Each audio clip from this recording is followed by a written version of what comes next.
Pues ServiceNow es una plataforma para manejar toda la información de una empresa. Creo que el 90 y pico % del S&P 500 utilizan ServiceNow. ¿Cómo factura 12 billion ServiceNow? O sea, con una facturación por cliente de millones. O sea, grandes clientes, mucha facturación por cliente. Las redes neuronales existen desde los años 60, 70, 80, desde el principio, y poco han cambiado hasta ahora. Los cambios que se han hecho en redes neuronales han sido muy pequeños y muy progresivos, pero sobre todo el cambio principal es más computación y más datos. Y así es como se valora un researcher hoy. ¿Cuántas veces ha sido citado? Pero llegará un momento donde habremos entrenado los modelos con tal volumen de datos que podremos generar datos sintéticos de más calidad. Dice que no razonan los modelos. No razonan, lo que hacen es copiar un razonamiento que se ha leído ya, ¿no? Y es un tema filosófico siempre, pero ¿y los humanos no hacen lo mismo? Ahora ya la computación ya no se mide en flops, se mide en gigavatios de energía. ¿Qué perfil tiene una persona que entra en research en uno de estos labs? ¿La AGI? ¿Qué es? Esta es una pregunta complicada, sí. Bienvenidos a la tertulia de ITNIC. Bienvenidos a un nuevo podcast de ITNIC. Yo soy Bernat Ferrero y hoy estoy con David Vázquez. ¿Qué tal, David? Hola, muy bien, encantado de estar aquí en Barcelona. David es el director de research de ServiceNow, que es una de las grandes compañías en el mundo que hacen IA, que hacen workflows. Ahora nos explicarás también qué es eso de los workflows y qué hace exactamente ServiceNow. Tú eres gallego, que estudió en Barcelona y acabaste en Montreal y vives actualmente en Montreal. ¿Por casualidad pasabas por aquí? Y nos ha cruzado Gia, ¿no? El fundador de Tecker, que estuvo hace poco aquí en el podcast. Que además fue tu alumno, ¿no? ¿Tú eres profesor del máster de la Universidad de aquí de Barcelona? Sí. ¿De qué universidad? Doy clases en el máster es un máster de visión por computador, una rama de la inteligencia artificial, y es un máster interuniversitario entre la UB, la Pompeu Fabra, la UAB, vale. Y yo estudié en la UAB, entonces estoy más en la parte de la UAB dando una clase, doy solamente en el máster cada año, y ahí conozco estudiantes. Por ejemplo, Gia es uno de los estudiantes y trabajé con él durante su tesis de máster. Vale, tú le llevaste la tesis. Sí. Que luego acabó evolucionando, ¿no? Y de ahí ha salido Tecker. Bueno, Tecker ya existía. Tecker vale. hacía con un robot que soldaba chips. Y entonces cuando empezamos a hacer... Nada que ver con lo de hoy. Nada que ver con lo de hoy. Y entonces cuando empezamos a hacer la tesis de máster, pensando temas, tuvimos mucho tiempo pensando qué tema de máster hacer. Para mí era importante que hubiese una publicación, porque yo me dedico a hacer publicaciones, y para él era importante que fuese algo útil para su empresa. Y si estas dos cosas funcionan, el proyecto va a triunfar, porque él va a trabajar mucho más, porque es útil para su empresa y saldrá el artículo. Entonces pensando, decía yo, ¿quién coloca los chips en las placas? Y decía, estos se colocan a mano. Y si hacemos algo que coloque los chips en la placa, un brazo robot que coloque los chips, para que luego los sueldes con el otro robot. Y entonces empezamos a hacer un brazo robot controlado, conectado con inteligencia artificial, tiene una cámara al brazo, ve las cosas que hay encima de la mesa, le puedes escribir y le dices qué es lo que quiere hacer. Los robots normales están programados para hacer una tarea de forma repetitiva. Esto, la idea era un entorno no controlado en el que puedes hacer cualquier tipo de cosas. Y gracias a tener un Large Language Model, un modelo de lenguaje de inteligencia artificial, conoce el mundo y por la visión interpreta lo que ve. Y entonces, pues le dices, por ejemplo, en aquel artículo que hicimos, pues poníamos unos bowls y unas bolas, y decías, coge las bolas rojas y ponlas en el bowl azul. Y el robot iba, las buscaba y las ponía. Y luego Tecker utilizó eso para pivotar en su empresa y utilizar esta tecnología para muchas otras cosas. ¿Cómo era Gia como estudiante? Pues Gia muy loco, ¿no? El proyecto pues quería hacer todo. Yo estoy acostumbrado a estudiantes que llegan y te dicen que van a hacer 50.000 cosas y luego pues que no da el tiempo. No da tiempo a hacer todo lo que quieren. Entonces Gia decía, voy a hacer mi propio robot, le voy a hacer el control, voy a hacer un simulador del robot, luego voy a entrenar el robot y luego voy a resolver el problema. Y digo yo, no, o te dedicas a hacer el robot o el control o la visión o qué. Al final hizo el robot, hizo el control, hizo el simulador, lo entrenó, luego el robot era muy grande, hizo otro robot más pequeño, luego cogió un robot comercial, al final presentó 3 robots diferentes en la tesis. Ostras. Y que resolvía el problema. O sea, no es tan habitual, ¿eh? Esto. No, para nada. Y de forma muy autónoma todo. ¿Por qué es tan importante publicar un paper? ¿Para qué sirve publicar un paper? Primero es para hacer ciencia abierta, ¿no? El open source, y que se pueda construir encima de esto y que el resto de las personas pues cojan tu base y lo mejoren. Y así avanza la ciencia mucho más rápido. Luego, ¿por qué publicarlo como un paper? Porque podrías dejar el código simplemente en GitHub y que la gente lo use. Pero a mí el paper es una forma de darle rigor a lo que haces. Cuando tienes que explicar una cosa en 8 páginas, súper detallado, para que alguien lo entienda, para que unos revisores externos, expertos en el tema, lo puedan leer, dar sus opiniones y ayudarte a mejorarlo y filtrar qué cosas tienen sentido y qué cosas no, qué cosas son publicables y no, da una categoría, ¿no? a la publicación y al trabajo que has hecho. Vale. O sea, no es un tema político para conseguir ciertos papers, para conseguir ciertas posiciones o ciertas subvenciones. Supongo que también, pero también tiene una componente, dices, de ciencia abierta, ¿eh? Sí. O sea, al final la publicación es la ciencia y de toda la vida se ha publicado, ¿no? Einstein publicaba sus artículos y ahí es el reconocimiento de los otros investigadores que tu trabajo es bueno. Sellan que ese trabajo vale. Luego, sí, claro, se utiliza pues para el currículum ahora, ¿no? Pues cuántas publicaciones tienes, y está el Google Scholar que mira en tus publicaciones cuánta gente los ha citado, cuánta gente lo ha visto, pues como los likes ahora, ¿no? De las redes sociales. En las publicaciones pues pasa las citas. Cuando tú escribes un artículo dices como en este otro artículo y entonces está citado y se cuenta cuántas veces se ha citado tu artículo. Y esto es el valor de un investigador. ¿Cuántas veces citan el trabajo suyo? Es un poco como el PageRank de Google. Sí. Pero aplicado a artículos de research. Sí. Y así es como se valora un researcher hoy. Sí. Es cuántas veces ha sido citado. Sí. Si vas al Google Scholar, ves la página del investigador y entonces tienes todas las publicaciones y dice cada publicación cuántas veces se ha citado. Vale. Y luego ves un gráfico en los años, cómo ha ido evolucionando el número de citas, cómo ha ido creciendo, y luego está el H-index, que es si solo quieres medir un investigador con un único número, se utiliza el H-index. H-index de 1 es que tiene un artículo que se ha citado una vez. H-index 2, al menos 2 artículos que tienen 2 citas. H-index 10, al menos tienes 10 artículos que se han citado 10 veces. Entonces esto exponencialmente cada vez es más difícil tener tantos artículos así. Vale, ¿y tú cuál tienes? No me acuerdo ahora mismo. ¿Cómo te metes en el mundo del research? Pues ¿por qué casualidad. te metes? ¿En qué momento? ¿De dónde sales inicialmente? Pues por casualidad. Yo de pequeño mi padre tenía un ordenador. Hace 35 años o así. Yo de niño, pues mi padre tenía un ordenador y tenía interés. Luego acabé pues estudiando informática. En informática había una asignatura de redes neuronales en segundo de carrera que la suspendí. Y el profesor me cruzó. Y ahí entonces pues me empezó a interesar y me fui a estudiar a otras universidades por España con el programa Psicoseneca y empecé a coger asignaturas de inteligencia artificial, de redes neuronales y a raíz del problema con este profesor pues seguí estudiando más y cogerle el gusto. Ostras, pero es que esto es muy fuerte. Normalmente cuando te cruza un profesor y suspendes una asignatura, la gente normalmente dice, pues esto no es para mí, ¿no? Tú hiciste lo contrario, ¿eh? Sí. Dijiste, no, ahora te vas a enterar. ¿No? Sí. Ostras, pues es una muy buena reacción, ¿eh?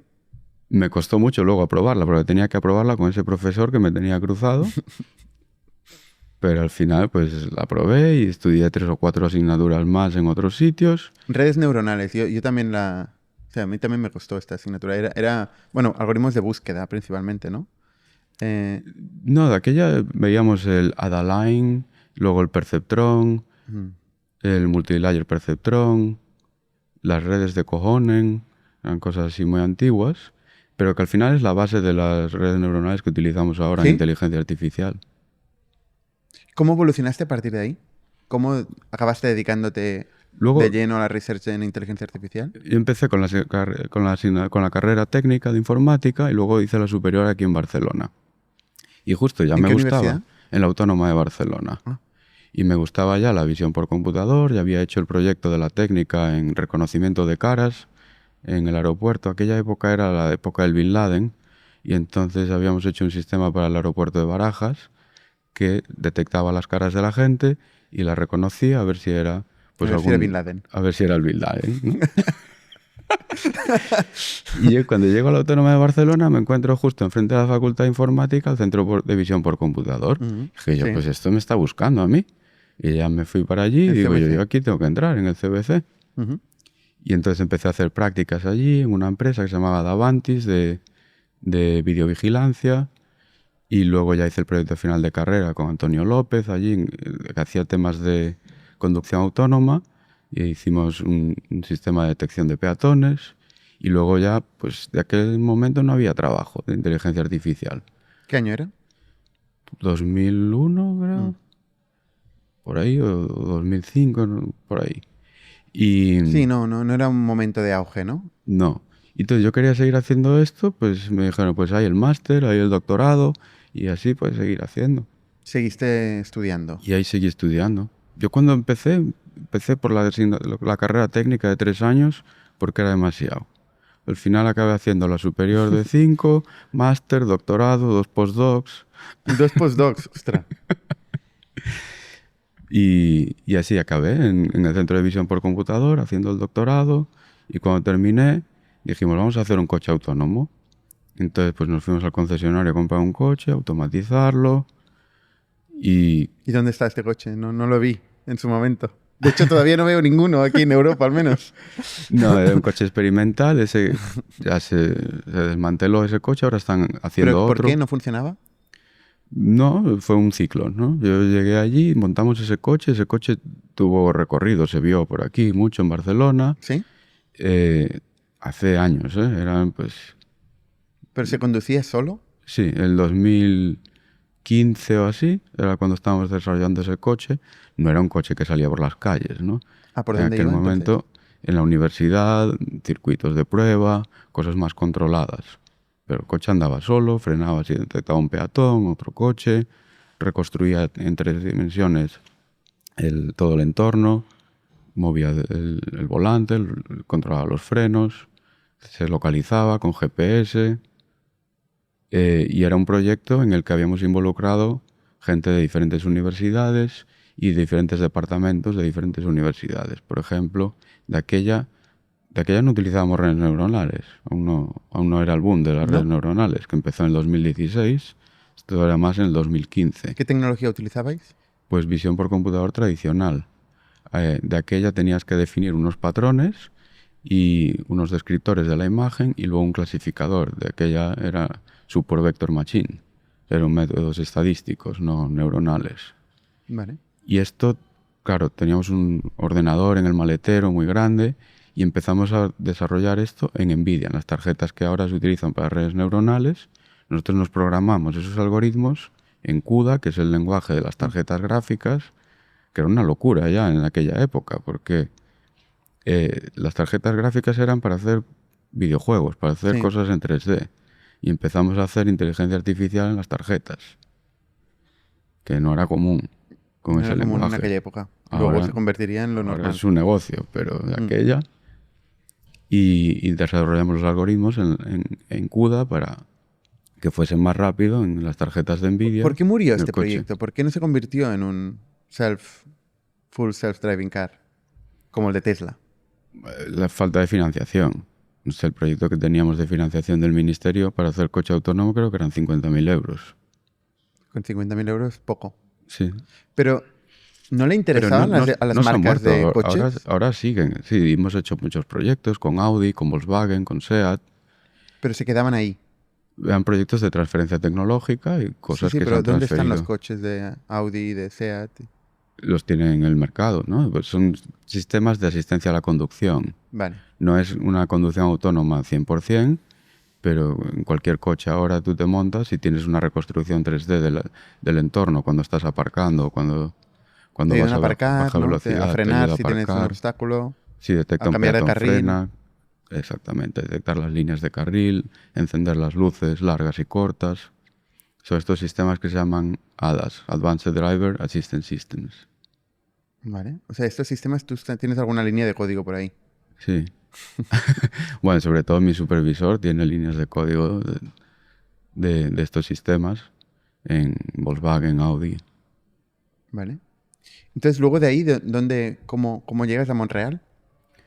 Pues esto en el 2016 cambia el paradigma. En lugar de utilizar estos métodos como el Super Vector Machine más estadísticos, pasan a utilizar las redes neuronales en lo ¿Por que qué se llama el cambia ese Deep paradigma? Learning. ¿Nos puedes explicar un poco cuáles son los hitos más importantes de este momento?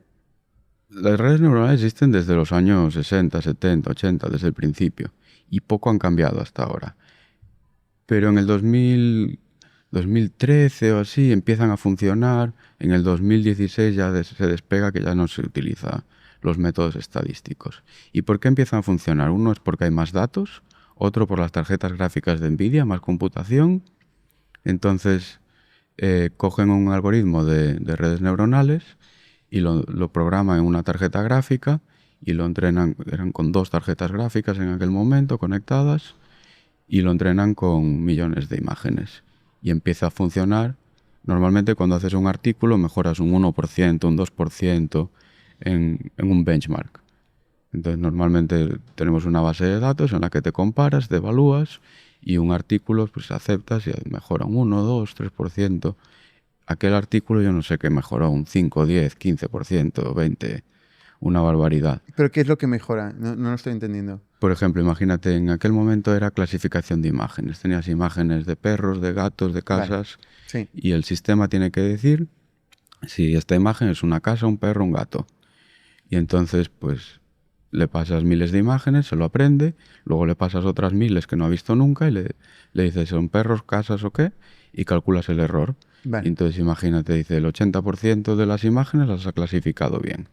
Y de repente llega este nuevo algoritmo con redes neuronales, y en lugar de clasificar el 80% bien, clasifica el 95% bien. Y dices, ¿qué ha pasado aquí? ¿Qué han hecho esta gente? Nunca se ha visto un salto así tan grande. ¿Y qué bien hecho? Pues entrenar con muchos más datos con redes neuronales. Más datos, más computación. Sí. Los cambios que se han hecho en redes neuronales han sido muy pequeños y muy progresivos, pero sobre todo el cambio principal es más computación y más datos. Y esa es Pero toda la así como los modelos de la texto, regresión. pues hay las innovaciones de los transformers, ¿no? Hay una serie de innovaciones que han sido clave, aparte de la computación, ¿no? Y el volumen de datos, ¿no? Para llegar al punto que estamos hoy. En el caso de visión, En el caso de visión eran las redes convolucionales en aquel momento. Ahora también se hace con transformers, pero una red convolucional que es... Nosotros antes definíamos unos filtros a mano que íbamos pasando por la imagen y calculando la respuesta de ese filtro en diferentes sitios, y luego clasificabas con esas respuestas de los filtros. La red neuronal aprende los filtros automáticamente. Es una red convolucional, y entonces convolucional es que se va moviendo así por la imagen a diferentes tamaños y va aprendiendo cuáles son los filtros más importantes para describir esa imagen. Entonces, antes que tenías 2 componentes, una que lo hacías a mano y luego la parte estadística de clasificación, ahora esta red neuronal aprende los filtros y clasifica al mismo tiempo. Y esto es un ¿qué es gran un filtro, salto. por ejemplo? Un filtro es una matriz, es un tensor. O sea, A ver cómo explico ¿cómo se esto. explica a un niño de 5 años? Es un descriptor de qué es lo que está viendo en ese cuadradito. Pones un cuadradito en una imagen y Vale. en este cuadrado, ¿qué es lo que se ve? Entonces se ve una forma así curva. Entonces hay un filtro que cuando lo pones encima de esa forma curva dice, uy, aquí hay una cosa curva. Hay otro filtro que es así alargado. Cuando lo pones en una cosa alargada dice, uy, aquí hay algo alargado. Hay un Vale. filtro de color. Cuando encuentra algo negro o azul o verde se despierta, ¿no? y se activa. Entonces, ¿cómo defines todas las cosas que necesitarías, todos estos filtros que necesitarías para describir una imagen? Pues antes lo íbamos haciendo a mano. Hacíamos filtros que se respondían a líneas horizontales, verticales, diagonales, a diferentes contrastes de color. Imagínate hacer eso a mano. Entonces ahora la red neuronal lo aprende solo. ¿Pero por qué lo aprende? Porque tiene millones y millones de imágenes. Cuando antes se probaba esto con miles de imágenes, esto no funcionaba, no era capaz de aprender los filtros tan bien como si yo los definía a mano. ¿Y por qué ahora tiene millones y antes tenía miles? O sea, siempre han existido millones de imágenes. Cada vez hay más imágenes. Bueno, sí, seguramente sí. Si le preguntas a mi supervisor de tesis, él hizo su tesis doctoral con 2 o 3 imágenes, que no había más. ¿No había más imágenes? Pues no había cámaras de fotos digitales, no había móviles, internet, pues descargar una foto tardabas ahí un ratillo. Ya. Entonces, pues mi supervisor hizo la tesis doctoral con unas pocas imágenes, así, contadas con la mano. Mi tesis doctoral, yo le tenía, hacía detección de peatones, le tenía nombres a los peatones de la base de datos. Les tenía motes así, los reconocía todos. Yo conozco a esa gente ya, gente desconocida de una base de datos, pero eran 1000 personas que salían ahí. Y me los conocía todos de ver esas imágenes miles de veces. Los estudiantes ahora utilizan millones y millones de imágenes que ni las ven. Ni ¿Y de las dónde miran. salen estas imágenes? Por ejemplo, cuando yo hacía la tesis doctoral, era una base de datos que había hecho una universidad con una cámara de fotos, sacando fotos a personas y luego las recortó a mano y tenías ahí las personas. Ahora pues se descargan de internet. Depende para el tema, ¿no? Por ejemplo, si es para coche autónomo, sales con el coche y vas grabando horas y horas y horas, y luego hay compañías que anotan esas imágenes con lo que necesites. Por ejemplo, si quieres detectar peatones, le dices, cada vez que detectes un peatón, me lo dibujas una cajita así. lo ¿Esto que es se llama Mercor y ese anotar. tipo de gente? Sí, ¿No? Empresas de data labeling que sí, que hay miles han y ido de miles. 0 a 500 millones de euros de ARR en nada. Supongo que es porque hay mucha gente interesada en etiquetar cosas, ¿no? Sí, En esta época de auge de AI. sí. Y Y hacen ahora, esto, etiquetan, ¿no? Dicen, esto es una persona. esto es una persona, a mano. Tienen gente sentada ahí. Ahora ya se utilizan métodos de Active Learning. Tienes un modelo que ya detecta personas, por ejemplo, lo pasas, detecta a las personas y luego un humano verifica, esta está bien, esta está mal y te has olvidado esta. Así va más rápido. Y lo mismo Todas se hace estas con imágenes y texto. vídeos, al final, son limitados. Aunque hay muchos más que en la época de tu profesor, siguen siendo limitados, ¿no? Entiendo que todo el mundo se entrena con YouTube y ese tipo de cosas, ¿no? Todo lo que hay público, aunque luego es controvertido, ¿no? La típica pregunta que le hicieron a Mira Murati si había utilizado YouTube y hace una cara así como... bueno, entonces al final, cuando se acaban estos datos, ¿qué haces, no? Eso por un lado. Y por otro lado, todo el mundo tiene los mismos datos ahora. Principalmente, ¿no? Todo el mundo tiene acceso a estas grandes bases de datos, ¿o no? Bueno, para empezar está el copyright, ¿no? Si quieres hacer algo en la universidad es más fácil que si lo quieres hacer en una empresa. Entonces, hace años no pensábamos en el copyright porque la inteligencia artificial no le importaba a nadie. Descargabas 4 imágenes de internet, hacías un artículo y ya estaba. Entonces ahora si miras las bases de datos antiguas que existen de visión por computador, de inteligencia artificial, no se puede utilizar nada de eso porque no se sabe ni de dónde han salido los datos del copyright. Entonces ahora lo que se hace cuando creas una base de datos ya es mirar cosas que tengan una licencia permisiva, un Creative Commons o alguna cosa así, y utilizar esos datos y crear una base de datos así. Y si no, los tienes que crear tú, datos sintéticos, por ejemplo. Eso te iba a preguntar. Por ejemplo, ¿Funcionan bien los datos sintéticos? Para el coche autónomo, en su momento habíamos hecho un simulador de coche autónomo que se llamaba Cynthia, luego otro que se llamaba Carla, que era con Unity. Creamos un videojuego de conducción, un videojuego de coches. Entonces, en el videojuego, pues sabes exactamente dónde están los peatones, dónde están los coches, las carreteras, todo. Y creábamos todas las anotaciones con el mundo virtual. Cuando empezamos a entrenar, mi tesis doctoral iba de eso, entrenar en un videojuego y luego probarlo en un coche real. Lo que veíamos es que no funciona tan bien. Funcionaba, detectaba los peatones, pero peor que si le hubiese enseñado imágenes reales. ¿Por qué? Porque hay diferencias en las texturas, en la iluminación, diferentes configuraciones de cámaras, de sensores, de lentes. Es lo que se llama el domain shift, el cambio de dominio. Y pasa siempre en inteligencia artificial. Si tú aprendes con datos que se han extraído con una distribución de datos y luego la distribución en la que lo vas a probar es diferente, pues es subóptimo. Es como si te estudias una asignatura en la UB y luego vas a hacer el examen en el MIT. Aunque sea la misma asignatura, pues el libro es distinto, el temario es un poco diferente, no vas a sacar la misma nota. Pero llegará un momento donde habremos entrenado los modelos con tal volumen de datos que podremos generar datos sintéticos de más calidad. Sí. De hecho, bueno, y entrenas con los datos sintéticos y luego se hace el domain adaptation, ¿no? Esto es lo que hacíamos. Vale. Entrenas con estos datos sintéticos, no funciona tan bien, pero luego continúas entrenando con datos reales y el modelo aprende, pero ya es un modelo que ya sabía detectar las cosas y tú lo has adaptado un poco, con muy pocos datos. Entonces, Vale. por ejemplo, en ServiceNow mismo, una cosa que hacemos es, tú no puedes entrenar con los datos de los clientes. Entonces generas datos virtuales, simulas ejemplos de casos como los que tendría los clientes y entonces con eso haces un primer entrenamiento. Luego vas a una empresa de anotación y le dices que te genere casos sintéticos, pero ya hechos por un humano, y ya tienes un modelo que funciona mucho mejor. Y después ya lo puedes adaptar con los datos del cliente.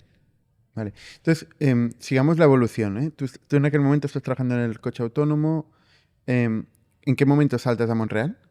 En el 2016, cuando me Vale. voy a hacer el postdoc al grupo de Joshua Benjo, a ¿Quién Mila. es Joshua Benjo? Joshua Benjo es uno de los profesores que ha creado las redes neuronales. Son 3 profesores en el mundo que han estado trabajando, cuando todo el mundo trabajaba en estos métodos estadísticos, ellos trabajaban en los métodos de redes neuronales. ¿Quiénes son estos 3?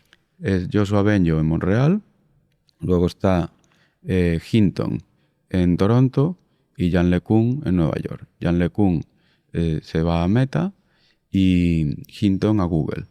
Y Joshua se queda en la Universidad de Montreal, y crea este grupo, Mila, Montreal Institute of Learning Algorithms.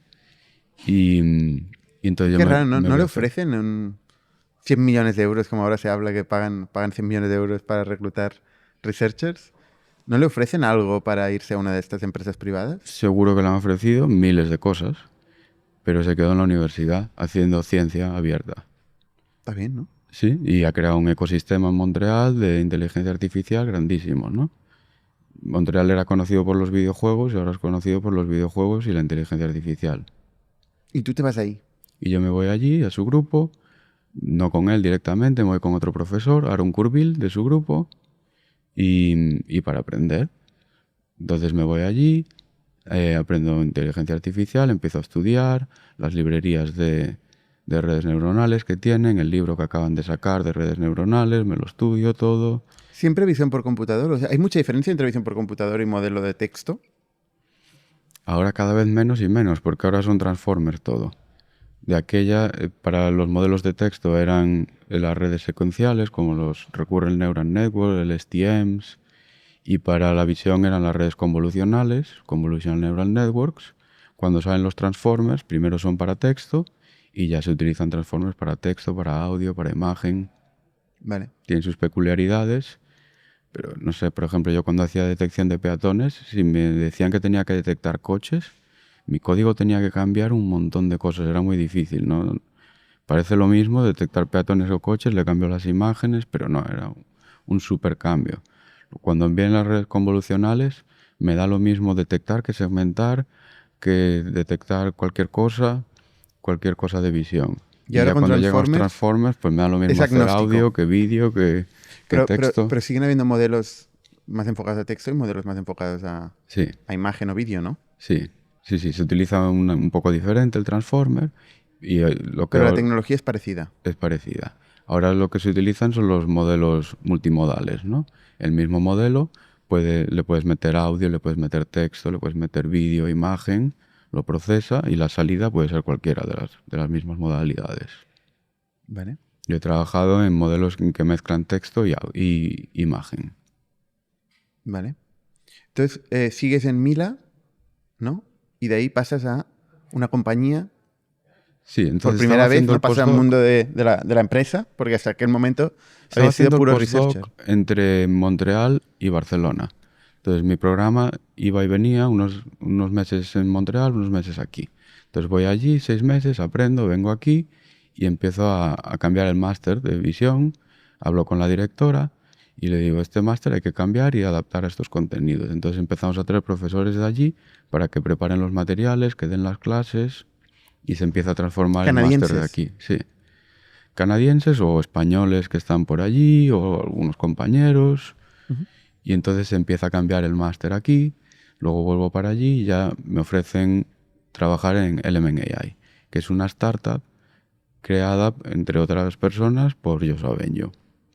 Y entonces pues ya... ¿Y qué hace me el decido. M&AI?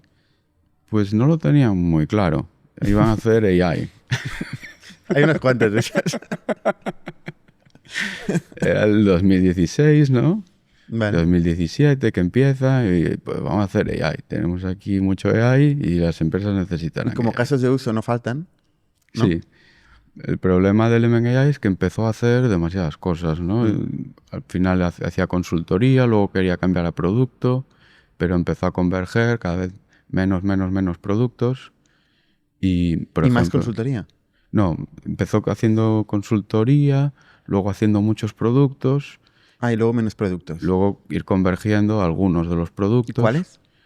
Por ejemplo, había un chatbot de aquella que teníamos que funcionaba bastante bien para la época. Claro, no había Transformers de aquella. Y tenía un sistema de reconocimiento de documentos muy bueno, que está ahora en ServiceNow, en la plataforma, es el que se utiliza. Vale, en Varias cierto cosas. momento ServiceNow compra la compañía. Sí, durante el COVID compra Element AI. Durante el COVID. ¿Eh? El M&AI levanta muchos millones de euros. Como 200. Element AI sí. Como 200 millones y luego como 300 más. Por no tener nada concreto a hacer. No está mal, ¿no? No sé, tenía un equipo de investigación muy potente. No sé, yo comparo el equipo de investigación que teníamos allí en Element AI con Google o Meta o lo que sea. Es un equipo mucho más pequeño, pero la productividad por persona es mucho mayor. Claro, yo creo que cuando escalas las cosas es más difícil mantener la misma productividad, pero hemos tenido un núcleo allí, Pero un productividad grupo, medida con... pues número de papers Por y número de papers. y sí, número de artículos científicos aceptados y de citaciones de esos artículos, la repercusión que tienen esos artículos, los modelos que haces públicos. Claro, pero si levantas dinero privado, entiendo yo que el dinero privado no quiere ver el retorno en papers, sino en Sí. beneficio o en plusvalías, ¿no? Sí, pero bueno, el ServiceNow vio el valor también en el equipo de investigación, ¿no? Y lo compró por eso. Fue una especie de acqui-hiring, Con Acquihiring, sí. Pues, pero lo compró por más de 200 millones de euros. es público el número, ¿no? Yo creo, No lo algo sé, así. no lo he Sí. visto. Por ahí. Al final, los inversores recuperaron el dinero. Vale.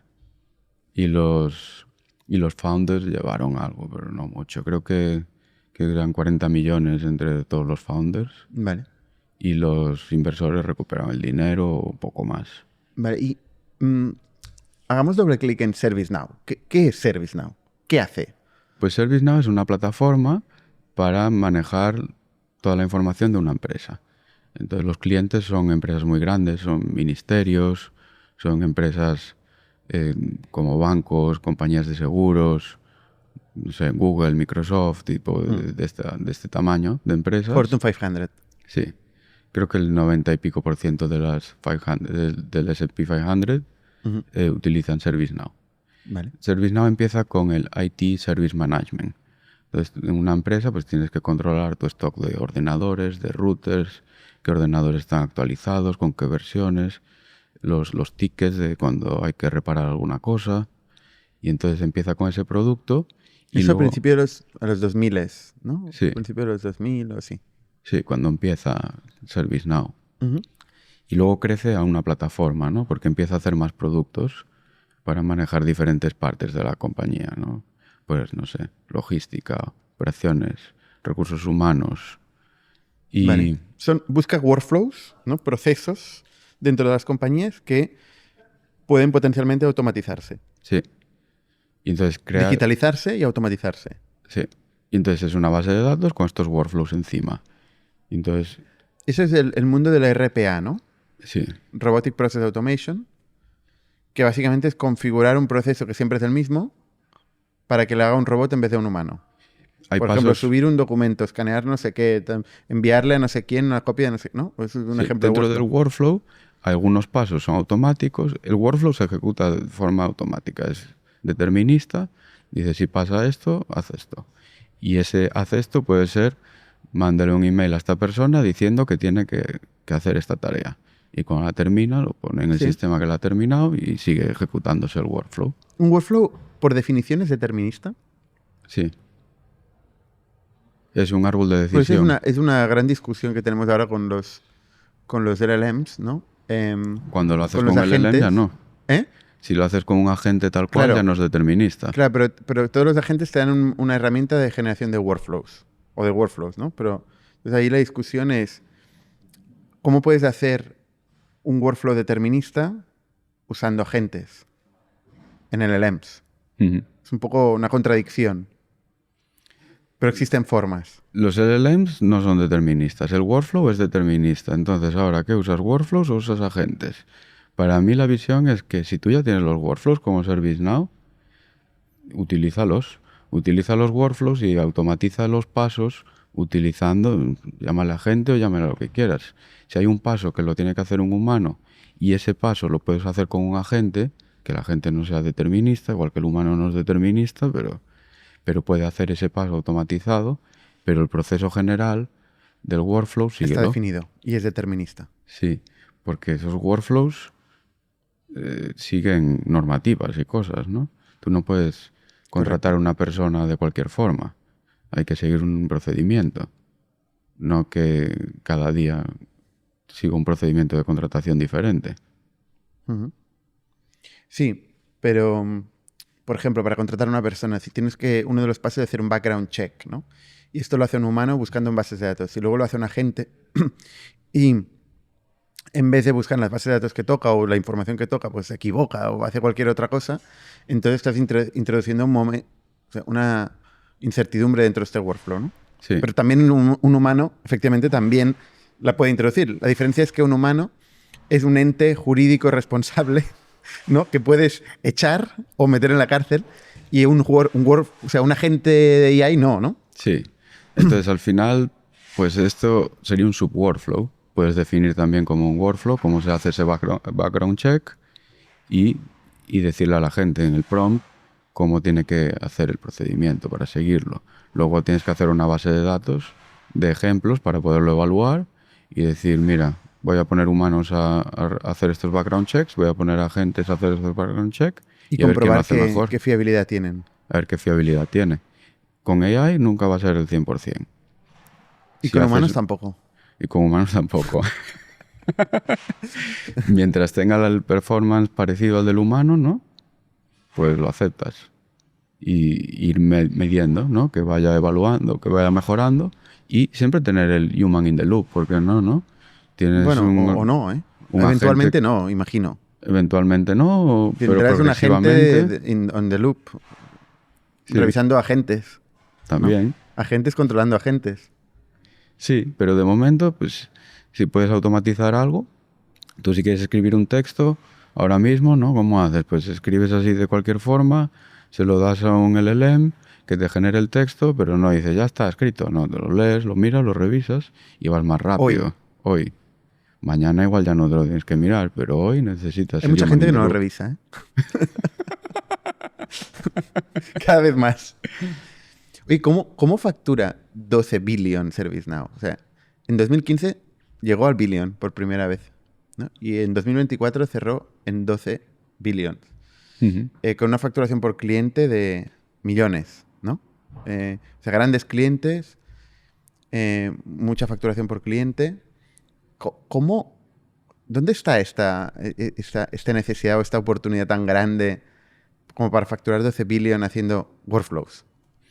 Sí, la visión de la empresa es client first. Lo que piensa como el cliente, lo que necesita el cliente, lo que quiera el cliente, ¿no? Y el cliente pues está encantado. Entonces empiezan comprando el ITSM, el módulo que es más conocido de ServiceNow, de IT, quedan contentos, se les da la plataforma también y se conectan los otros sistemas que tengan a esa plataforma. A partir de ahí ya ven todo a partir de ServiceNow. Y es todo transparente para ellos, como si todo estuviese manejado por ServiceNow. ¿Y cómo se comunica con los otros systems of record de las compañías, de la ERP, el software de recursos humanos? Pues hay como plugins y se conectan a la plataforma y luego se ve todo como si fuese una única base de datos. Y entonces, como ya lo ven todo como una única base de datos, ya no tienen silos y Elimináis los hilos. se eliminan ¿Es los una silos. promesa o es una realidad? Es una realidad. ¿Sí? El data leak. Data lake. O data leak, que son No, cosas data diferentes. Pero, vale, o sea, generáis un data lake, ¿no? Sobre Claro, la plataforma ahora de ya todos ServiceNow. los otros sistemas están conectados en la plataforma de ServiceNow, tienes acceso a todas las bases de datos desde el mismo sitio. Y entonces luego el cliente queda contento y empiezan a migrar sistema a sistema. Dice, mira, estos recursos humanos que estás pagando este software, ¿por qué no coges el nuestro? Y te lo cambio de forma transparente. Y progresivamente van haciendo la transformación. Del crecimiento, ¿no? Hay mucho crecimiento por cliente. Sí. Concretamente, cada año el propio cliente crece porque contrata más productos, Sí. en media. Y tiene una retención altísima, ¿no? Porque una vez que tienes este sistema, que tienes toda la empresa controlada con el mismo software, te funciona. Cambiar a otro...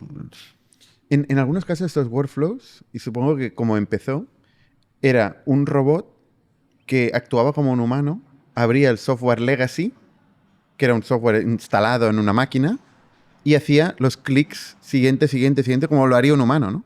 Bueno, esto es el Robotic Process Automation, que sí que es un módulo que también vendemos y que lo hacen así. Vale, pero no es el caso... Eso lo graban así Sí.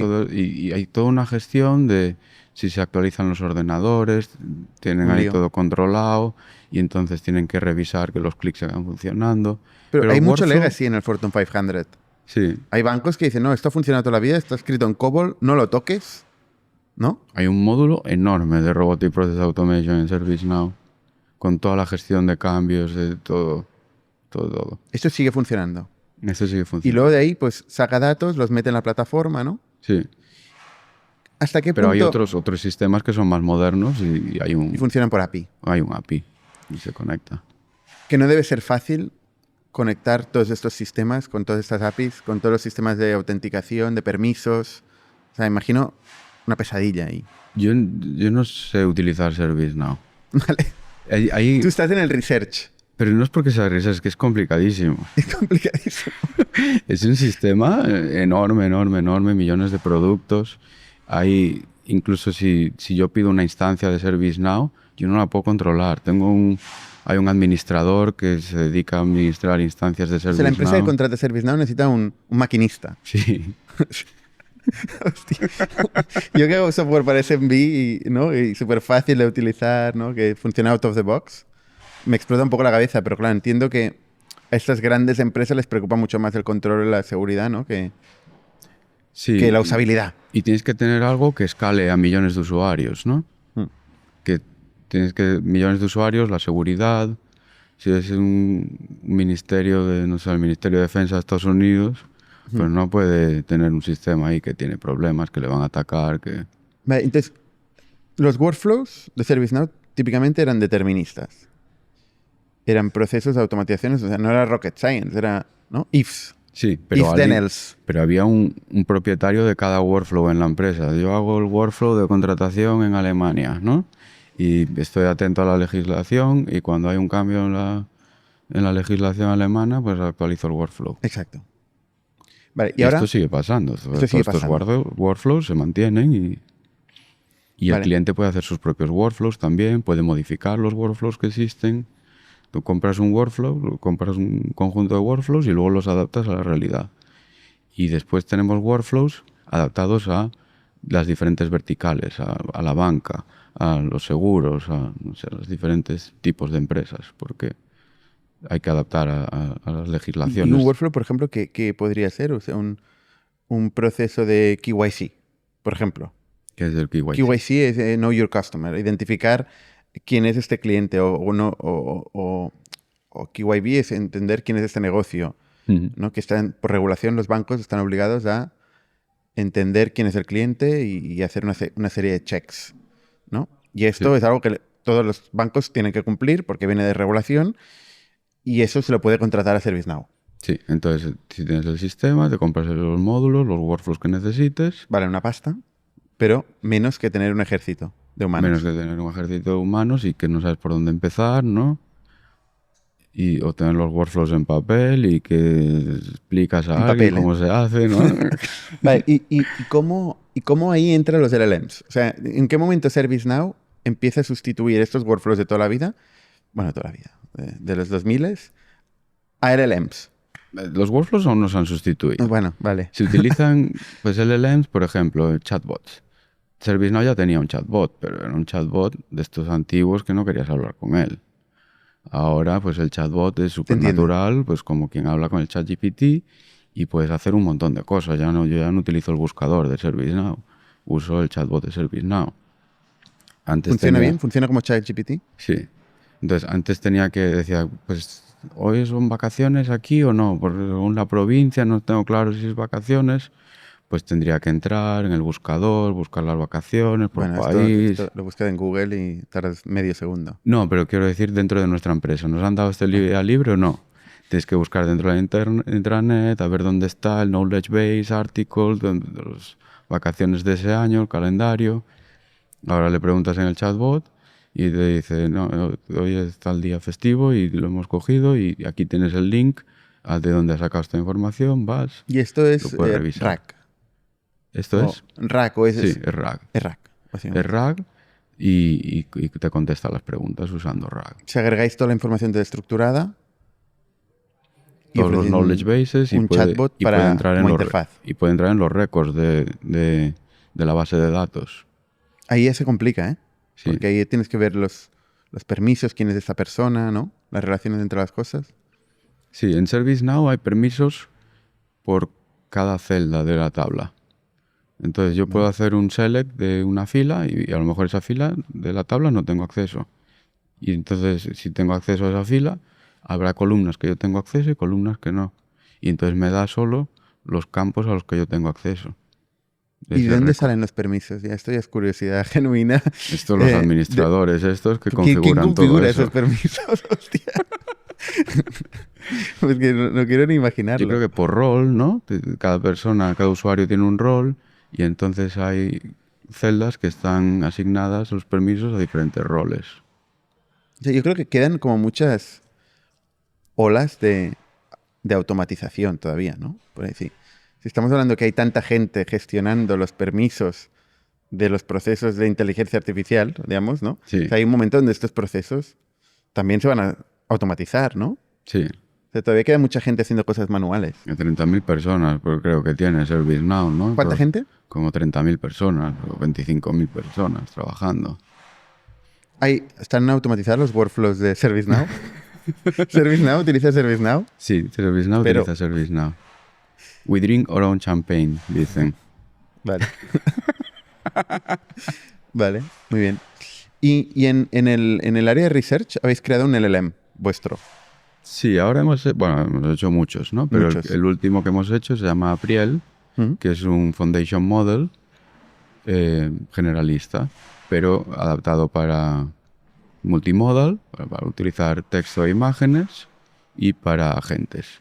¿Y es mejor que GPT-5? No, No. no sé ahora exactamente dónde está en el ranking, pero es de los mejores open source. Mejor que los chinos. Hay muy buenos chinos, ¿no? Hay muy buenos chinos, pero no se pueden usar. No se pueden usar. ¿En Monreal tampoco? Tienen licencias malas, ¿no? Y después, pues, Estados Unidos pues no le gustan los modelos chinos. Es un problema. No sabes ni cómo lo han entrenado, ni qué han entrenado, ni qué hay dentro. No se fía la gente. ¿Y Llama? Llama Llama. estuvo muy bien, ¿no? Pero el Llama 4 pues fue hacia abajo, ¿no? No fue muy bien. El Llama 3.2 sí que se utilizaba mucho y con el 4 ya se acabó la serie de Llamas. Ya fue. Sí. Mistral son buenos. ¿Sí? Son europeos. Sí, sí.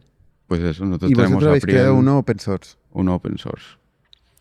Y después tenemos nuestra propia versión que entrenamos con más datos de ServiceNow, ¿no? Y entonces está más adaptado para lo que nosotros necesitamos. Y es un modelo mucho más pequeño, entonces es más viable económicamente. Vale. porque se hacen muchas peticiones a los LLMs de ServiceNow por todos los clientes. Claro. Si lo externalizas a modelos externos, el cliente puede escoger qué modelo quiere. Bueno, Entonces, hay un trade-off ahí entre fiabilidad, imagino, y coste. y coste, ¿no? Entonces, para cada... Y velocidad. Y velocidad. Para cada caso de uso, pueden escoger qué modelo quieren. No sé cuáles hay exactamente. Ahora creo que había Google, OpenAI, ¿Esto lo Claude. elige el cliente de ServiceNow? Sí, ¿El cliente tiene criterio para elegir el modelo? sí. O sea, lo que quiere es bueno, la mejor combinación de todo esto, ¿no? Sí, y para cada caso de uso tiene 4 o 5, ¿no? Y diferentes precios. Hay clientes que dicen, no, es que yo quiero utilizar Google. ¿Por qué? Pues es que tengo un contrato con Google de que tengo que gastar no sé cuántos millones Ya. porque ya he reservado la computación. Otro dice, yo es que lo he reservado con Microsoft. Otro dice, es que yo no puedo mandar los datos a Claude porque no tiene las certificaciones que yo necesito. Otro dice, yo es que quiero el más barato. Quiero el modelo vuestro, este pequeñito, que es más rápido y más barato. Entonces, pues les damos la flexibilidad que puedan escoger, sabiendo, ¿no? Qué es lo que cuesta cada uno, cuáles son las restricciones de cada modelo. ¿Tú hasta qué punto estás metido en ver al cliente, hablar con el cliente, entender el... ¿O estás más en el laboratorio? Yo en el laboratorio, yo con el cliente no hablo. ¿Tú no lo ves el cliente? No. Nadie en research ve el cliente. Poco. Hay veces que presentamos cosas que estamos haciendo al research a clientes. Entonces hay clientes que están muy interesados en todo lo último y entonces a estos clientes se les lleva unas reuniones en las que les explicamos cosas que estamos haciendo para que den su opinión. Qué es lo que les gusta de esto, qué no, si lo utilizarían, que nos expliquen problemas que tienen, en focus groups así. Pero normalmente el cliente habla con el product manager, con los PMs. Y entonces dicen qué es lo que necesitan. El PM Y tú no le hablas dice- con PMs. Y yo hablo con PMs. ¿Tú hablas con PMs? Sí. Entonces cuando tenemos muchas reuniones con PMs que nos explican problemas que los que quieren resolver, cosas que quieren incorporar a la plataforma. Y entonces el PM habla con ingeniería, le dice las cosas que quiere, ingeniería le dice esto puedo, esto no. Y entonces con las cosas que ingeniería dice que no, que de momento no puede hacer o que no se puede Esto hacer. va a research. Esto va a research. Entonces de todas las cosas que nos van llegando a research, que no saben cómo resolver, pues algunas de ellas decimos, pues mira, esto es interesante para ¿Y el por qué? cliente. ¿Por qué algo es Y es interesante? interesante para nosotros. ¿Qué es interesante para vosotros? Algo que se pueda publicar, algo que sea Hostia. novedoso. Es un equipo que le gusta Sigue hacer siendo el cosas foco nuevas. la publicación. A mí esto me sorprende. No sé por qué, pero me sorprende. Bueno, tiene que haber este equilibrio, ¿no? Algo que sea útil para la empresa y útil para la Y ciencia. que sea interesante para la ciencia, ¿no? Y novedoso. Sí. Porque si no es muy novedoso, pues para qué te vas a poner al equipo de innovación, de investigación, a trabajar en eso. Si es algo que lo puede hacer el equipo de ingeniería en unos meses trabajando, pero ahora no tienen tiempo, no es Y interesante. OpenAI, por ejemplo, también está tan enfocado a la publicación, ¿o está más enfocado a shipear la última idea OpenAI como no sea? publica, ¿no? Se llama Open, pero no es Open. No tiene nada de open. No, hacen un artículo de vez en cuando con el nuevo modelo y ya está. Pero están muy enfocados a producto, ¿no? A Sí. sacarlo al mercado cuanto antes, ¿no? Sí, Y Tesla, por ejemplo, también, ¿no? Tesla o XAI también tienen este enfoque a producto y a mercado muy agresivo. ahora la investigación, pues ya se hace menos investigación que antes en empresa, porque todas las empresas están locas por tener un impacto en el cliente, por Por conseguir una llevar ventaja las cosas a producto, ¿no? en esta carrera loca. Sí. Pero no, ServiceNow no. ServiceNow también, pero También. el grupo de investigación, pues intentamos compaginar las dos cosas. Pero también cada vez la investigación es más complicada, ¿no? Porque que haces un modelo nuevo, necesitas millones de dólares en Claro. servidores para hacer el nuevo modelo. Claro. Y novedad hay menos últimamente, ¿no? Cojo más datos para resolver un problema específico, pero es el mismo transformer que usa todo el mundo. Es difícil encontrar algo nuevo, novedoso. Es más una aplicación nueva. Porque hay mucha competencia, ¿no? O sea, Hay mu- ¿está todo inventado? No. No está todo inventado, pero en investigación va a saltos, ¿no? Pues ahora ha salido el Transformer y ahora todo el mundo utilizando el Transformer. Pues Bueno, hasta ahora. que, Ahora en 2016 o bueno, sea, ya hace 10 años. pues 10 años usando el Transformer fue un salto, ¿no? ¿Y no hay otro ahora? No, de momento no, ¿no? Hay los Mambas y estas cosas, pero ¿Qué son los Mambas? no sé muy bien. Vale, pero es otro paradigma que... Sí. Pero de momento no hay un salto tecnológico nuevo, seguimos con los Transformers. Pero cuando la CNN empezó a funcionar, el Transformer salió, pero cuando empezó a funcionar con el GPT-2 fue cuando dijimos, uy, aquí hay algo gordo, ¿no? Funciona mucho mejor, ha habido un salto tecnológico importante. Entonces ahora pues la gente sigue haciendo todo lo que hacía en investigación, ahora lo paso a Transformers, ¿no? Ya te echas dos años reproduciendo el artículo anterior con Transformers. Mm. Luego, pues venga, ¿qué cosas nuevas se pueden hacer con Transformers?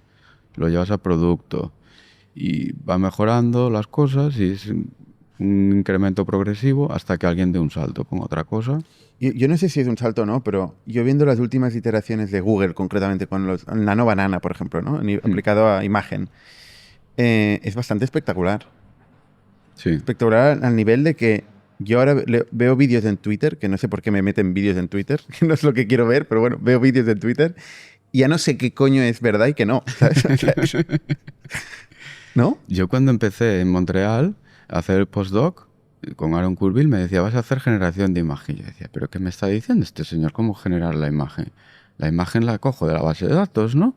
Y le hago algo a la imagen. No, que vas a generar tú la imagen. Y no entendía lo que me estaba diciendo. Tuve tiempo y digo, bueno, voy a mirar. Empecé a leer los artículos y que generaban imágenes de verdad. De aquella era una imagen de, no sé, 64 píxeles por 64 píxeles en que se veía una cara. Y con suerte lo mirabas así, de, sí, parece una cara. Y ahora, pues Nano Banana, ¿no? Te generas vídeos enteros. Por eso que por no haber habido innovaciones tecnológicas, la evolución ha sido espectacular. Ha habido innovaciones tecnológicas, pero son pequeñas cosas. La base, el 80% del modelo actual ya es de los años 70, ¿no? Digamos, no sé. ¿Y no crees que con más computación vamos a llegar a sitios inesperados? Sí. Ahora ya la computación ya no se mide en flops o en número de tarjetas gráficas o número de servidores o número de data centers. Se mide en gigavatios de energía. ¿En cuántas centrales nucleares, no? Sí, en cuántas centrales nucleares tienes. Vas a poner a generar este vídeo de Nano Banana. Es un poco loco, ¿eh? Este mundo. Sí. ¿Quién lo tenía que decir cuando te metiste aquí a investigar en ese espacio que se convertiría en el centro del mundo? Hmm. ¿La AGI? ¿Qué es? Esa es una pregunta complicada, sí. No sé, pues cada vez son los sistemas más inteligentes y más inteligentes, no sé. Estos sistemas ya pasan el test de Turing, ¿no? Antes eso, AGI sí. era pasar el test de Turing, ahora ya pues nos lo hemos Habría pasado todo pasado el test de Turing. y Ya no diferencia entre qué es un humano o qué Sí. es un algoritmo. sí. Es difícil saber si un texto lo ha escrito un humano o un algoritmo. No sé, puedes razonar, estos sistemas pueden razonar, pueden resolver problemas. Aquí es donde Yann LeCun, que es otro de estos maestros que decías, dice que no razonan los modelos. No razonan, lo que hacen es copiar un razonamiento que se ha leído ya, ¿no? O, Aquí es un tema filosófico siempre, ¿eh? Pero ¿y los humanos no hacen lo mismo? sí, es difícil, no sé, no tengo yo una respuesta a esto. El caso es que sigue mejorando las cosas y el buscador de Google ya era un superhumano, ¿no? Lo hemos integrado como que eso no era inteligencia artificial, pero antes mi padre era el superhumano que sabía todos los afluentes de los ríos, ¿no? De España. Luego ya llegó el Google y ya, pues mi padre ya no era un superhumano, ya lo podía buscar en el Google y sabía mejor que él. Y cualquier información estaba ahí, lo tienes en el teléfono. Ahora más fácil, ¿no? Con el LLM, ¿no? Con el ChatGPT es lo mismo que el buscador, pero te busca los artículos y te hace el resumen. Ujú. Y te conecta cosas. y sabe de cualquier cosa. Pues igual que el Google, puedes buscar información de cualquier tema. Pues el LLM busca los artículos del tema que te interesa y te lo resumen. Es una nueva forma de buscar información. Antes íbamos a la biblioteca y teníamos las fichas y buscabas en las fichas y vas a buscar el libro. Luego ya tenías un ordenador y buscabas ahí a ver si encontrabas el título del libro. Luego ya dejaste de ir a la biblioteca, buscabas en Google y ahora lo buscas en el ChatGPT. Cuando buscáis talento, porque entiendo que tú tienes uno de estos labs que estáis buscando constantemente estos perfiles que ahora hay patadas para contratar, ¿no?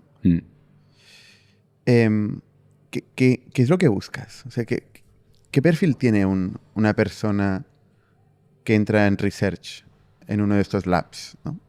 Pues tiene que ser un loco de la investigación, ¿no? Que le guste mucho, miras que ha publicado bien, que le haces las típicas pruebas de programación, de conocimientos, le hacemos preguntas de teoría, de redes neuronales, de diferentes temas, de inteligencia artificial, de matemáticas, de ingeniería, y tienes que ver la pasión en los ojos, ¿no? Pasión en los ojos. Sí, tú lo ves. Cuando un estudiante dice, y he hecho esto y esto, y me ha salido, y no sé qué, y ahora quiero hacer esto, y ahora quiero hacer lo otro, y he visto este artículo. La pasión puede ser hacia muchos lados, ¿no? Yo, por ejemplo, mi pasión, en mi caso particularmente, es resolver problemas. Es el para qué. O sea, a mí el qué o el cómo me interesan, ¿eh? Porque soy muy curioso también. Pero sobre todo me interesa el para qué, ¿no? O sea, vale, todo esto, ¿y qué voy a hacer con esto? Y hay gente que tiene pasión en el para qué, hay gente que tiene pasión en el cómo. Sí. ¿No? Pues esto de investigación es en el cómo. Es en el cómo. Sí. O sea, hay un problema ahí que no se puede resolver y yo lo voy a resolver, ¿no? ¿Y por qué vas da igual a resolver que este ese problema? Da igual. Da igual que este problema no le importe a nadie. Yo voy a resolverlo. Yo voy a resolverlo. Lo que pasa es que ahora les importa, ¿no? A la gente. Los problemas que a nosotros, pues, nos parecía ahí divertido. Sí, hay mucha granularidad de interés en el espacio de la IA ahora mismo, en general. O sea, que si todos los problemas le interesa a alguien, sí, se convierten en billions rápido. Sí, nosotros pues resolvíamos un problema que nos parecía interesantísimo. ¿Cómo puede ser que un ordenador pueda aprender estas cosas y así? ¿Y cómo hago para que aprenda mejor? Y pues estábamos ahí enfocados en hacer esas cosas que no le importaba a nadie, que era ciencia ficción, y de repente pues le importa a todo el mundo. Tú ahora mismo tienes un presupuesto infinito, ¿no? No. ¿No? ¿No es infinito? Joder, con las rondas que está viendo, yo tengo la sensación de que ahí, si tú necesitas un billón, te lo rascan. No. ¿No? ServiceNow es muy eficiente, ¿no? ¿Sí? Sí, no hace las cosas a la ligera. Entonces, bueno, de hecho gana mucha pasta, sí. ¿no? O sea, billions en plural. Sí, porque es eficiente, no tira el dinero y todo enfocado al cliente, ¿no? Siempre están ahí con el cliente. Entonces, pues, si yo Lo cual me contrasta con el research que decís que está muy enfocado a papers. Sí, pero por eso no tenemos tanta financiación, ¿no? No. Entonces, si le decimos, vamos a crear un nuevo modelo, un foundation model, dame ahí una central nuclear, ¿no? No os la dan. No nos dan la central nuclear. O lo tienes que convencer, ¿no? Y dice, ¿por qué necesitamos que tú hagas este modelo nuevo? ¿Por qué no vamos a utilizar este otro? Si luego al final el cliente dice, pero es que yo voy a utilizar el de Google porque ya tengo un acuerdo con ellos, que tengo reservada la computación con ellos. Entonces hay que convencerlos, ¿no? De si esto es viable, si esto es lo que necesita el cliente, pues habrá toda la financiación que quieras. Y ahora te han hecho estudiar un MBA, me has dicho antes de empezar a grabar, ¿no? O sea, te están metiendo a entender el negocio y el cliente. Sí. Bueno, no es que la empresa me esté metiendo a eso, vale. ¿no? Pero yo siempre he querido hacer un MBA. ¿Ah, sí? Sí, justo antes... Contrasta mucho con tu carrera, porque has hecho mucho research. Pero antes de hacer el segundo postdoc, antes de irme a Montreal a hacer el postdoc, ya estaba mirando para hacer un MBA aquí. ¿Y por qué quieres hacer un MBA? No sé, siempre me ha llamado para entender más las cosas de empresa. ¿El para qué? El cómo. El cómo no, el cómo es lo que tú sabes. El cómo hace la gente para crear una empresa. ¿Cómo se crean los negocios? Cómo se crea un negocio, cómo se gestiona un negocio. poder entender a las diferentes partes del negocio. Por ejemplo, yo cuando me reúno con un PM, pues al principio no entendía lo que me decían y hablamos lenguajes muy diferentes. Luego te juntas con uno de marketing, con uno de recursos humanos, tienes que aprender su universo, qué es lo que necesitan, qué es lo que quieren decir cuando están hablando. Y yo digo, pero yo te voy a dar un modelo. Y el otro, yo tengo este problema con un cliente. Digo yo, pues ahora yo tengo un modelo y tú tienes este problema, ¿cómo hacemos que este modelo resuelva ese problema, ¿no? Y hablamos de formas muy diferentes, ¿no? Nosotros hablamos del cómo y ellos del qué.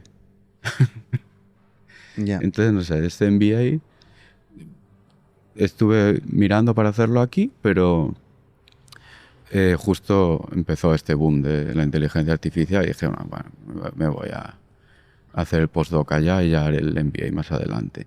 Y ahora, como la investigación que hablamos, ¿no? Sigue habiendo boom, ¿eh? Sigue habiendo boom, pero la investigación ya está un poco más plano, ¿no? Ya funciona.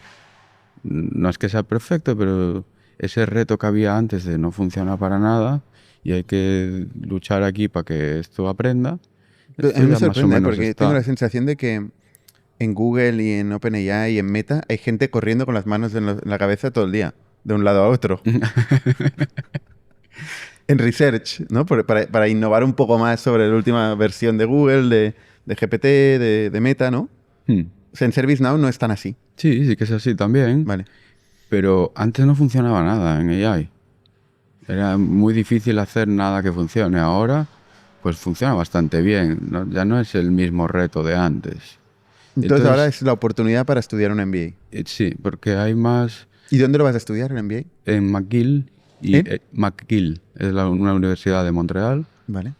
Y tiene un programa con la Escuela de Negocios, el HAC, el HEC. Y es HEC McGill y lo voy a hacer allí. Antes lo estaba mirando para hacer aquí en IES o ESADE.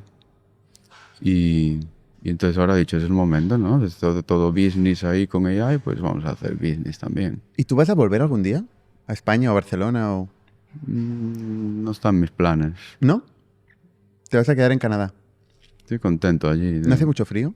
Hace mucho frío, pero no sé, todo el mundo, los inmigrantes que llegan, oh, qué frío, me quiero ir de aquí.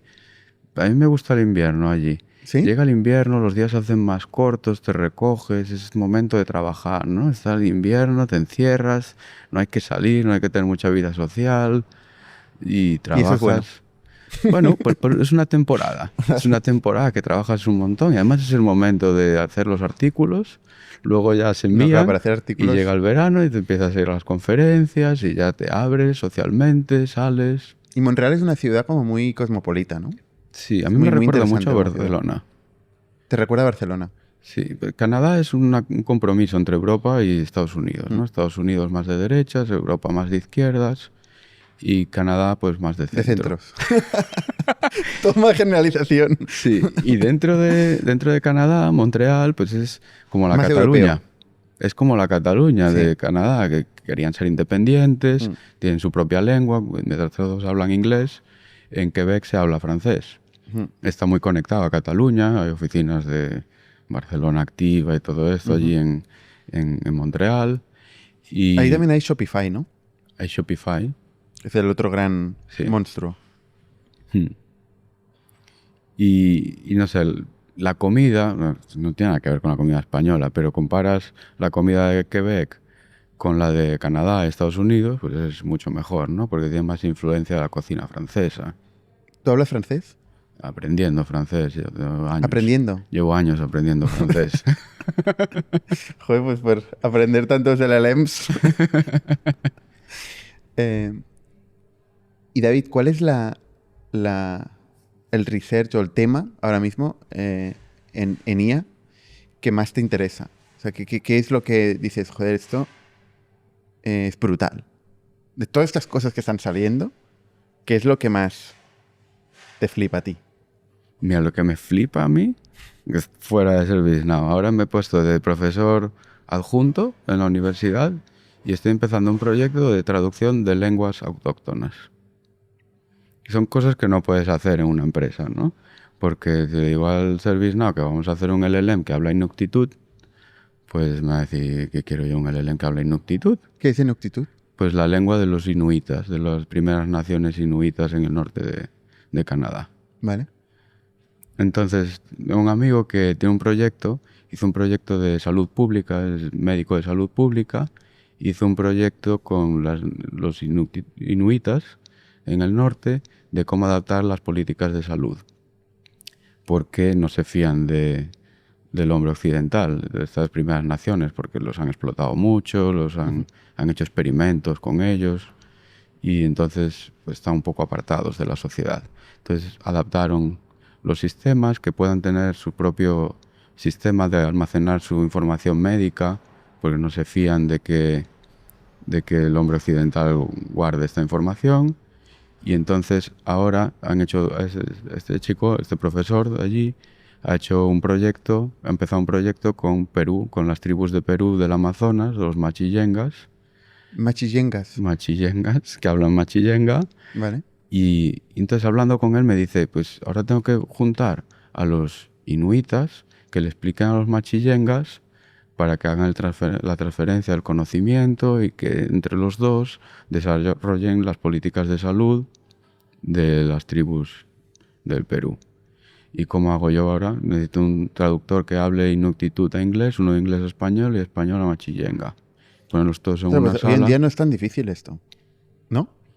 No, pero... Sí, si hemos entrenado los LLMs para que aprendan la mayor parte de las lenguas mayoritarias, no creo que sea muy complicado. O sea, habrá menos data con las Sí. minoritarias, pero alguien lo tiene que hacer. alguien lo tiene que hacer. Y entonces es un proyecto que estamos empezando ahora allí, en la universidad, para... Esto es lo que más te flipa. Esto es lo que más me flipa. No, está muy bien. Está muy bien. A ver, es interesante. No sé si luego aplicando, Son cosas cuando más apliques el sociales. MBA, no sé si ahí, por ejemplo, hay un case de negocio, ¿no? Pero en cambio es interesante para el conocimiento humano. Sí. Y algo que tiene efecto social, ¿no? En comunidades que están más marginadas. Y cuando tú ahora ves en los coches autoconducidos, tipo Waymo, el caso de Waymo o el caso de Tesla, ¿esto no te flipa? Porque tú empezaste ahí, ¿no? Me flipa un montón. Cuando ves que están ahí actuando y reaccionando en casuísticas absolutamente dispares y de forma totalmente autónoma, esto es brutal, ¿no? Es brutal, es una locura, sí. Y yo tengo mi coche que no es autónomo, pero tiene un montón de hadas y lo pongo ahí. Y voy viendo a ver si detecta los coches o no. Tu coche no es autónomo. No es autónomo, pero tiene conducción autónoma en la autopista con las manos en el volante, ¿no? Tienes que meter las manos en el Sí, volante. sí. Al cabo de unos segundos, si las quitas, pues pita, pon las manos en el volante. Y no lo has hackeado esto. No, No tienes tu proyecto de research funcionando en tu coche. no.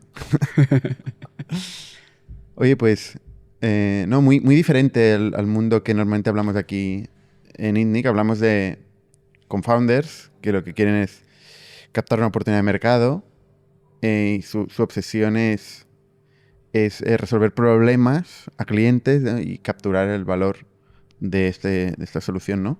El mundo de research es un mundo muy diferente. Es un mundo que busca el conocimiento per se. Y mis experiencias con research a veces han sido bastante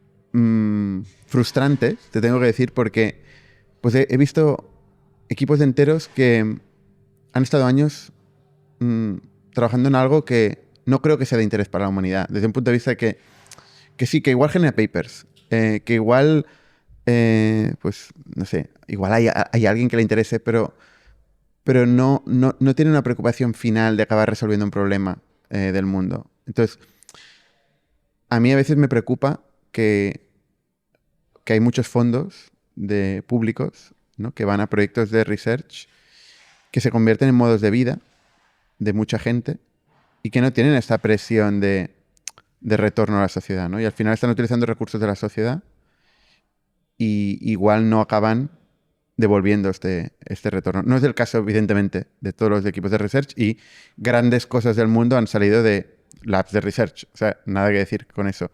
Pero a veces, marginalmente, cuando ves un un equipo que lleva viviendo del cuento, digo yo a veces, durante mucho tiempo y no se convierte en nada, ni ves que tampoco tenga la intención, ni las ganas, ni la vocación de acabar haciendo algo útil, pues a mí me frustra por mi forma de ser. No sé, por ejemplo, yo miro el ejemplo del grupo que teníamos ahí de coche autónomo y me decías antes, ¿dónde está el coche? No tenéis un coche, ¿no? Pues podrías decir, esto es un fracaso. No, porque me has dicho que esto lo aplicaron luego mucha gente. Lo han aplicado muchas empresas, pero al final en la universidad lo que generamos es talento. Generamos personas.